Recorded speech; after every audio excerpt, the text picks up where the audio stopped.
and how to heal hearts. That's what I'm all about, is healing the heart.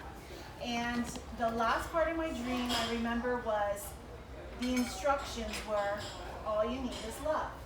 And I woke up singing that song, and that is what it's all about.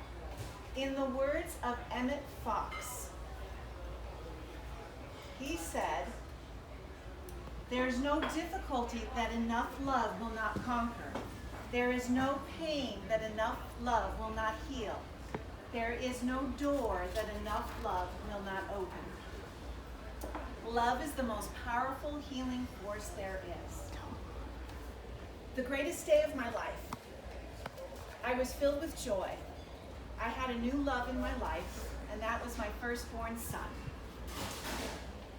I left the hospital the same day, and as I took my son home, getting him out of his car seat, I was suddenly hit with an overwhelming feeling of sadness. And I thought, this is very strange. And in that sadness was a thought that I would not have my son very long.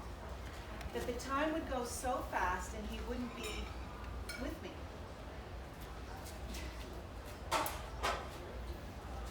Years later, I realized that was a premonition warning me or preparing me for the day that would come. And it was 13 years later, my son was swept up in an ugly storm of an angry divorce that led him to cut me out of his life completely for 12 years.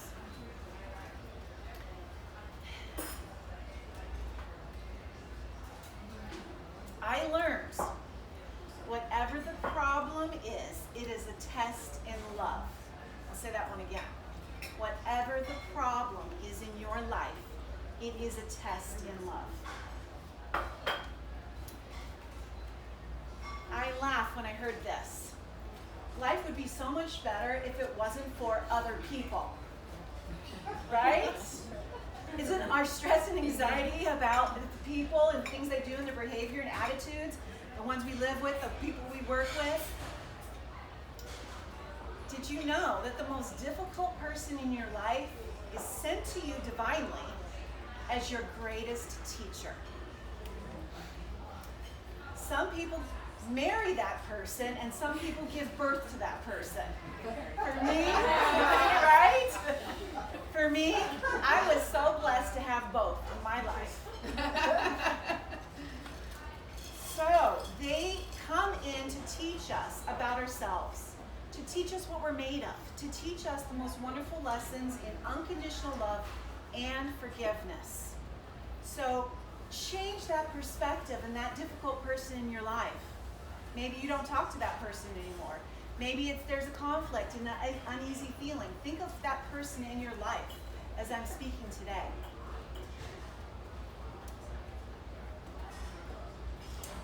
What really bothers us in other people is really an issue within ourselves, because it wouldn't bother us if it didn't trigger something in us, something our weakness, something we're in denial about, something that we are not aware of even. They are our mirror. Other people are our mirrors for what's going on in our internal world. So the trick is to not be blaming other people, but to look inside and see what is it inside of me that is in triggering about what they're doing, because it is. When you look at yourself and take care of that, the other person, whatever they're doing, it's not going to bother you anymore. Lower your stress, lower your anxiety. So after the divorce, I would call my son, and every time he would hang up. And I just could feel his father in the background just very happy about that. I sent letters, I sent cards. I found he never received those. Here you go, ma'am. One day I got creative, and I decided to go to his school. He's in high school now. I go to his school, I ordered a pizza, and I just wanted to get a glimpse of him. And I went to his class and delivered this pizza just to get a glimpse of him. And he ignored me. he gave the pizza away, and he just left. Well, his best friend was right there, and his best friend reached out to me and apologized for Taylor's behavior. And that was just like a tender little mercy moment to me that I was grateful for. I learned love is accepting what is. Love is accepting what is. When you hold resentment towards someone, it actually creates this cosmic link that's like this steel material that blocks your love, blocks your progress, and blocks your relationships. We have to take care of the hurtful relationships in our past so that we can grow and become and tap into our potential and succeed and be healthy. It affects all these things. Studies have shown that cancer patients have one thing in common, and that is they're holding deep-seated resentment. Is eating away, literally eating away at their organs. And so it comes back to, we got to take care of our emotional homework. We got to do what is coming up, what we haven't taken care of, to improve our health, our relationships, and our well-being. So, my healing journey after this divorce and losing my son for that long was I went to counseling. That helped a little bit, but it was very slow going. And then I discovered, I tried everything. I was on this journey to learn everything that there was about emotional healing. So I discovered hypnotherapy, and it was a game changer. It was the most incredible, amazing experience the first time I tried hypnotherapy, which I want to tell you about.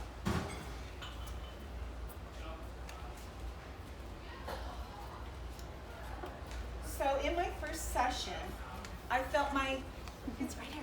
Over here? Yeah. I felt my grief lifted. I felt connected to my inner resources and was filling myself up with love because I had that really neediness, and that was repelling new relationships because I was trying to get love from outside. But we know that love is within, and you have it within you. And we aren't taught how to do that, how to feel that. And we get blocked by this emotional garbage that we hold. And so in that session, I was able to connect to that part of me. It opened up my heart, and I felt my self-esteem and my confidence grow exponentially. As I went home from that session, I just felt tingly all over my body. I just felt this renewed joy for life because I had been really depressed. And that depression had lifted. Well, wait till you hear what happened the next day. This is an incredible story. The next day, profound things happened from that 2-hour session I had. And I was actually in the training to learn hypnotherapy while I had my session. And the next day I woke up, I literally felt 10 pounds lighter. My clothes were looser, and people were noticing, like, yeah, you do look like you lost weight overnight, because emotions hold weight. As you can see, I'm still working on it. Still working on letting go of a lot of emotions that I work on daily, but there's still more to go. So then my next experience was the next day, 24 hours later. I would say my dreams and wishes and prayers came true, because a wonderful man stepped into my life, and it became the most extraordinary experience I ever had. And I don't really share this very much, but there's a point so that you need to hear. So because I'd done my emotional homework, I'd forgiven myself, I forgave my son, I forgave my ex-husband, and I connected to my heart and felt my love. That was an attractive energy that I was putting out instead of that neediness. So someone was able to step into my life, and literally he stepped in right behind me and whispered in my ear, and I felt this electrical feeling like, what is this? Who are you? And the first time we touched, this electrical feeling and tingly, and I thought, okay, it's something special here. So we hugged for 20 minutes. It was over 20 minutes. And I felt this bubbling love all around me. I felt this immense peace and happiness and joy that I'd never experienced in my whole life. And I just met this man. And I finally said, what is this? I have never felt this powerful feeling before. And he so wisely whispered to me, it's all you. This is your love. I'm just reflecting it back to you. It's not me, it's you. And that was profound, that you don't have to find love outside of yourself. You just need to learn to connect to the inside, and that's about letting go of all that emotional toxins we've been holding. Well, a few days later, he proposed marriage to me, but we didn't go that way. We didn't go that way. And so, we said some people have had that session of hypnotherapy. For those who haven't, everyone here has been in a trance 1,000 times. It's like a daydream. It's like getting engrossed in a good movie or a book when you just kind of zone out. That's what the session of hypnotherapy feels like. You have a more expansive awareness, a higher consciousness. Hypnotherapy is relaxing the body, relaxing the mind, tapping into the subconscious, which is where your imagination is, your creativity, your personality, your intuition is all in that 90% that we don't use very much of our brain in the subconscious. And if you're trying to reach a goal and every year it's on your New Year's resolution and you're not getting it, it's because there's a belief hiding out in your subconscious that's overriding your ability to accomplish that goal. So that's what we do. It's like, what are the beliefs? Let's go in and change those beliefs. Let's release the emotions held on that belief. Someone may have said something to you when you're younger and you believed it. For example, me, in school, I struggled. I struggled to do well. And I felt dumb. So all my life I had experiences coming to say, oh, you're dumb, you're dumb. And I had to go in and switch that and realize, you know what, I'm not. I have all these experiences telling me I'm very smart. The high school counselor, when I said I want to go to college, said, let's rethink that. Your grades are not showing that you would do well in college. And I was not happy about that. And I was not going to believe her. And I said, I'm going to college. Whatever way I'm going. I decided when I was 7 years old, I'm going to college. And, high school was tough, but college became very easy for me. And I got A's and B's. And I got a master's degree. And I wanted to go back to that high school counselor and said, you know what? You were wrong, and you shouldn't ever limit someone's dreams, right? Right. So, hypnotherapy. You learn about yourself, why you do the things you do. You uncover truth. You find tools to connect to your heart. You find what is really in the way of what you want. And it is very surprising. You may have no idea why you're struggling financially, in relationships, in your health. It's hidden, and that's what I do, is help people find what that is so they can work on it. So, what I'd like to do is kind of take you through a quick, just a few minutes of a guided imagery that I use at the beginning of the process to relax you, use your imagination, and just give you a feeling of what it would be like. So this is a guided imagery. So I invite you to participate in this, and I'll just take a few minutes. So if you want to just take a few deep breaths, and just relax your body. You can close your eyes if you like. And just relax your neck and your shoulders and your spine. And just feel very comfortable, relaxing, letting your thoughts go, and just feeling very peaceful, and letting each noise you hear even relax you even more.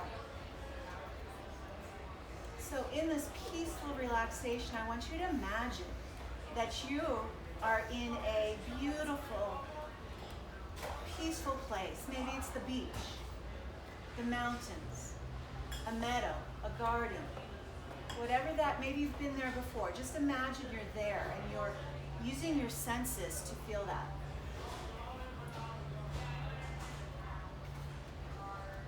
What do you hear? What do you see? What do you feel?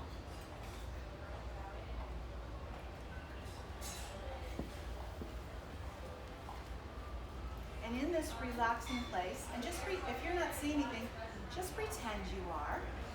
Just pretend you can see and feel the deep peace here. And this is a place you can go to ask a question. Maybe you have a problem and you can ask for what the answer is to this problem, what a step is you need to take. What do you need to do? You can ask and just let the answer just float right into you.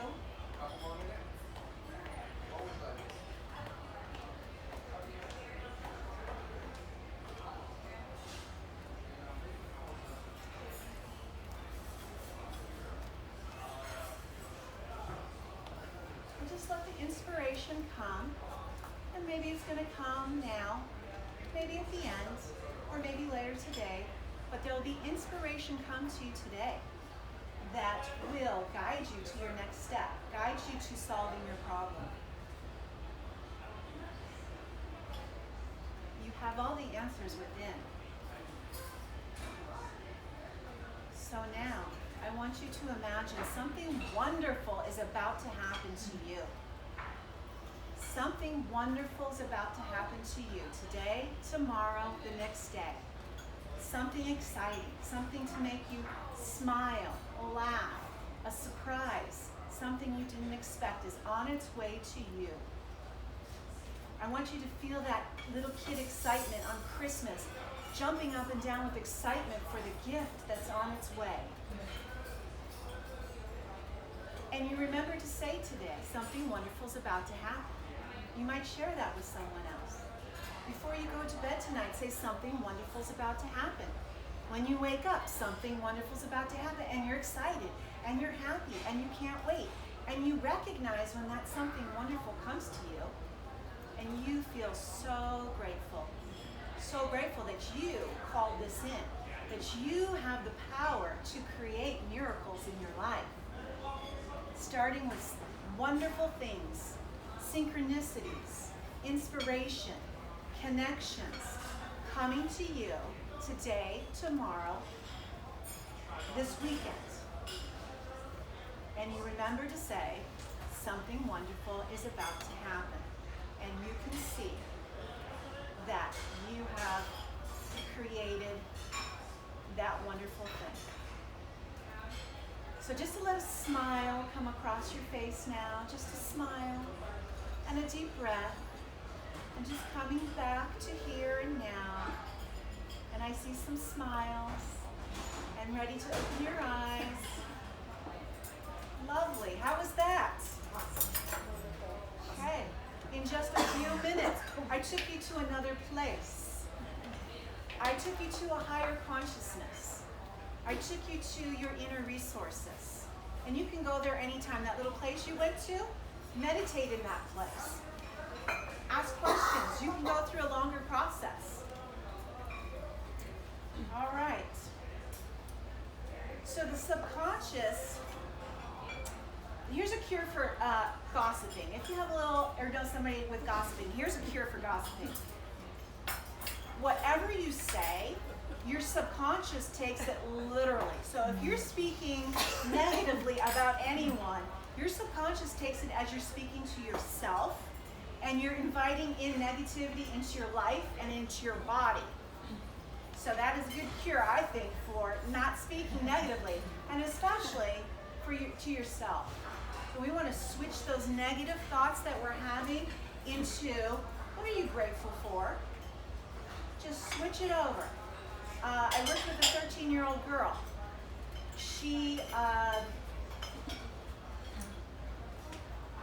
The cops were called at her school. The CPS was called. The counselors and her father was called down.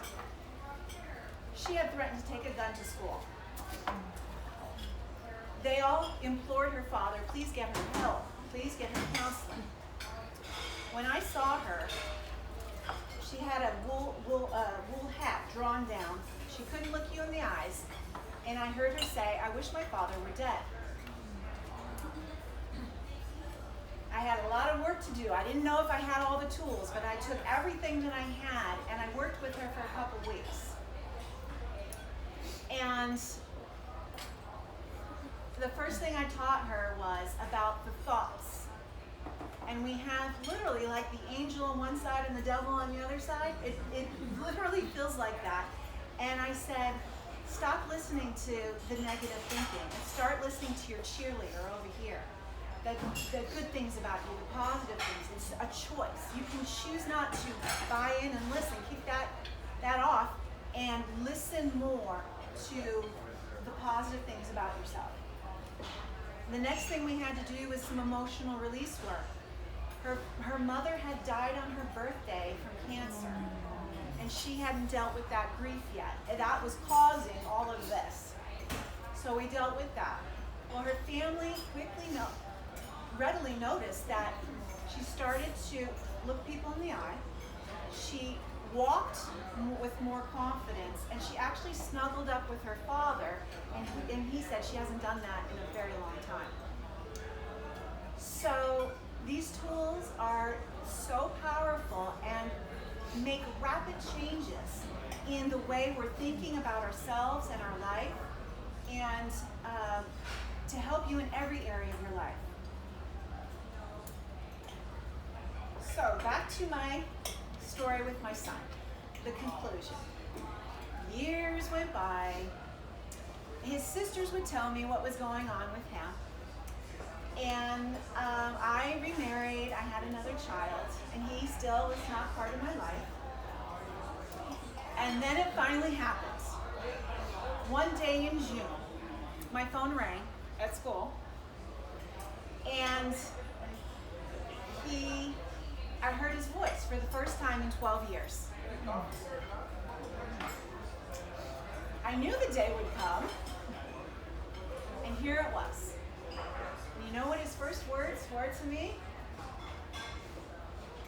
Mom, can you send some money, please? That was okay with me. That was okay with me. It opened the door. It opened the door to our reconnection. We had to get to know each other again. And he invited me to his college graduation. And he's come to visit several times. And it was an amazing process. And I said to him recently, I said, Taylor, we went through that. And I thought maybe we're going to be working together and helping other teens and other parents going through something similar. And he says, yeah, Mom, I can see that. That meant so much to me, that he would be willing to get up on a stage and share our story and help other people. So recently, I've noticed a lot of divorced parents coming to me with the same issue that I had. Their children not talking to them. Their children being estranged by their ex-partner and struggling with their children not in their life. And so one client, I took her through the forgiveness process and had her forgive her former husband, had her forgive her children, forgive herself. I taught her some affirmations to say, to visualize her children enveloped in light and love. And without court, without mediation, without a discussion with her ex-husband or her children, within a month, her children had turned around and said, Mom, we want to come live with you now. Wow. That sounds like a miracle to me. I learned, love the situation now. Love the situation now. My last story is I took all my lessons in love and I went back into teaching, and I was teaching high school in South Sac to kids 18 to 25 coming back for their diploma. They were out of gang and jail. And they could not pay attention more than 10 minutes. They were just so, in such anger and depression and anxiety that it was a struggle. It was a struggle. And I had seen on TV a woman who worked at a prison in the Midwest, and it was a Christian-based model that they used, and she just expressed love to those prisoners. And they became model inmates because they were those kids that hadn't felt love. They were empty in love. They didn't know how to feel their love. And so she just brought this love, and I said, you know what? That's what I'm gonna do. I'm gonna take that, because my little hole in my heart of my son not being there and not being able to raise him as a teenager, I really long to help other teenagers. So I'm at this school, and one day a student said, what is love? I really don't know what it is. And my heart ached. I wanted to adopt him. I wanted to show him. It's like, my son didn't want my love. Let me give some of my love to you. And how sad that he had never felt that in his life, and I did not know the words to tell him how to describe what that was.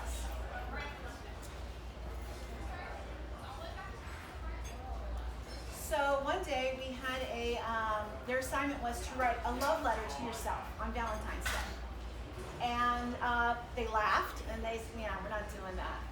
And one student says, I'm doing it. And he began to write a poem called Love Yourself. And, you know, that poem was instructions on how to do that. That poem, in his poem he said, look in the mirror, really look in the mirror, and tell yourself something nice. Give yourself a compliment. Because you can't love someone else until you love yourself. You know, when he wrote that poem, I don't think he recognized that in his life before, but it came out in his poem, and it went around the whole school. I made a copy and gave it to everybody, and people were crying. People were crying, realizing, I didn't know you had to love yourself first. So I thought I was onto something big here, this poetry, and I called it poetry therapy. Because I asked them, what do you want to feel in your heart? Write about it. Share your story. Share your poem. Well, we're so lucky to have one of my poets here today. Mariana was my student. She is a poet that received standing ovations. She has been on TV. She's a spiritual poet.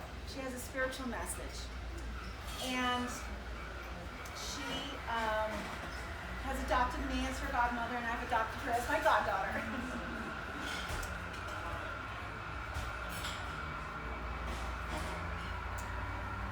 So what I noticed next was other students got inspired to write poetry. And we went to schools, we went to churches, we went to the state capitol sharing our story. And one young man wrote about his grief from losing his stillborn son. And he was so proud to write this tribute poem, and he just wanted to share it to everyone. And you could just see the healing going on as he wrote and could share this. And he told me, this is way better than counseling. I like this much better than counseling. Another young lady, your friend, she was kicked out of her home. She was homeless. She's sleeping at her doorstep. Her mother not allowing her in, not giving her any of her clothing. And she is going into a deep depression. And she realized, oh yeah, poetry. I think I'll write a poem because that makes me feel better. So she came back the next day and said, I wrote a poem and it really helped me. It really helped. And she was so excited about this poetry that she saw a homeless man and said, hey, you want to write a poem with me? And they scribbled down a poem together on this cardboard that she brought into class so proudly to share, that she was sharing her poetry and sharing a tool to help with your emotional stuff, to get it out, the power of writing. I learned, instead of battling your problems, love your way through. Instead of battling your problems, love your way through. That's what my son taught me. That's what my ex-husband taught me. Some of the greatest teachers in my life to learn about forgiveness and love. With the clients that come to me, I have found the same two core issues with everyone. Whatever the issue is, health, relationships, pain, whatever it is, it boils down to the same two things. Love, feeling worthy, feeling good enough, which is about love, and the forgiveness. Forgiving someone in the past, forgiving yourself for your mistakes. When I get them to those 2 points and they can do that, they they transform into a being of light. I just see light beaming out of their eyes, and they're able to tap into their potential, and everything else in their life changes. Everything improves. Some of my friends will send their husbands to me, and they're so happy when their husbands come home, and they say, "Oh, he's so much nicer, he's so much more patient, he's so much more loving." And so the husband, one friend said, her husband said, "I got more out of 2 sessions working with me than he did in 2 years of counseling." Because we work on the energetic, emotional stuff that's stuck in us to get that out. And that is where the change is, the subconscious and the thinking, the mindset, all works very quickly to make massive changes in your life.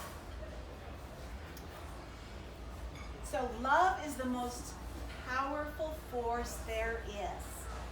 And I'm going to show you, I called it love sandwich, and also it's like a heart streaming little thing that you can do today, and you can use on your relationships.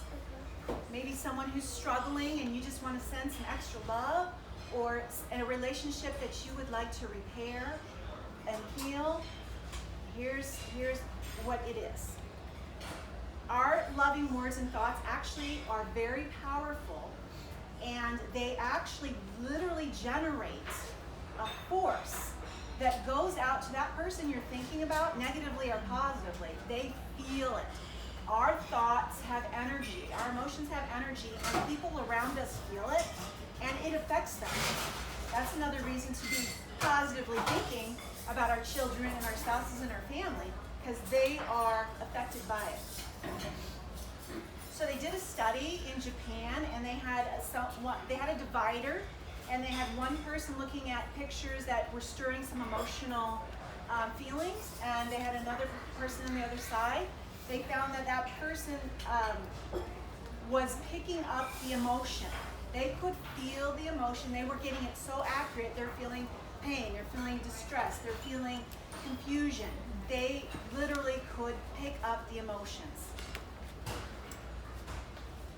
So, heart streaming. Yeah, right here.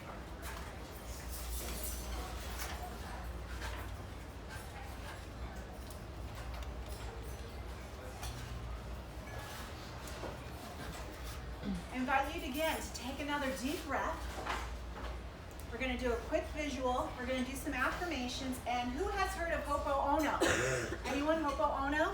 Nice. Okay, that is a Hawaiian prayer of forgiveness. Powerful things happen. The person that you're going to use this for will feel it. And every time I do this, I get a response from that person. They will text me, they will call me, they said, "I was thinking about you." That's the power in this. So I invite you to place one hand above your belly button, the other hand on your heart, and say this to yourself. Silently, you can say, "I open myself to love. I am willing to love and be loved." Do it again. I open myself to love. I am willing to love and be loved. Now I'd like you to visualize your family in a circle, holding hands, with light all around you, enveloping you. a circle of love and light with your family.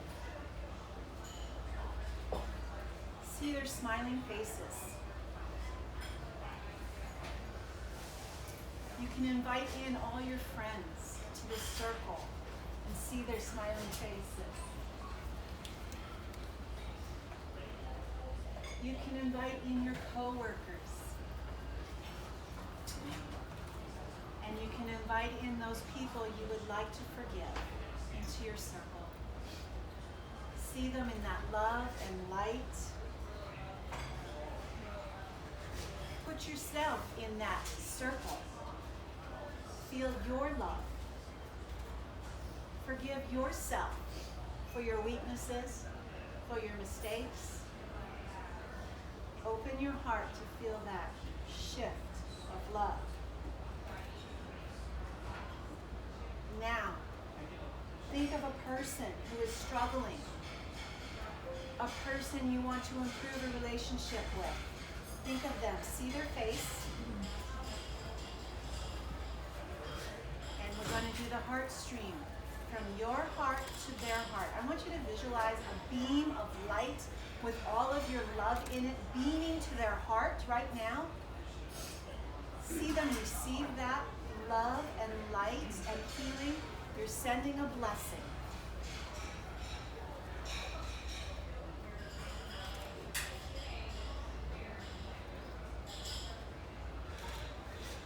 And now our Ho'oponopono prayer to end that love. Say to yourself, I love you, that you're sending to them. I love you. I am sorry. Please forgive me. Thank you. Say that again to that person. I love you. I am sorry. Please forgive me. Thank you.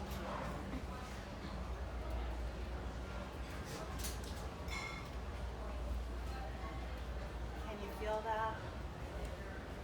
Don't be surprised if that person reaches out to you, texts you, calls you.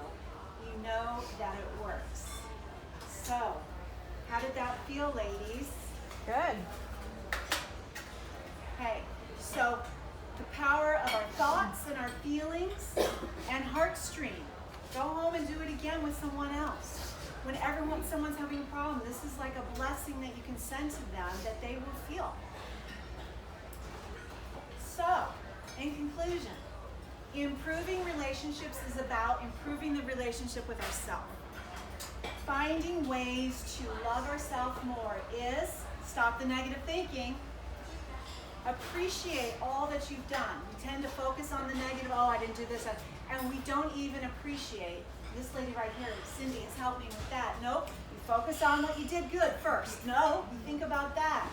Do not criticize yourself. If I can just be my messages, don't ever criticize yourself or compare yourself to someone else.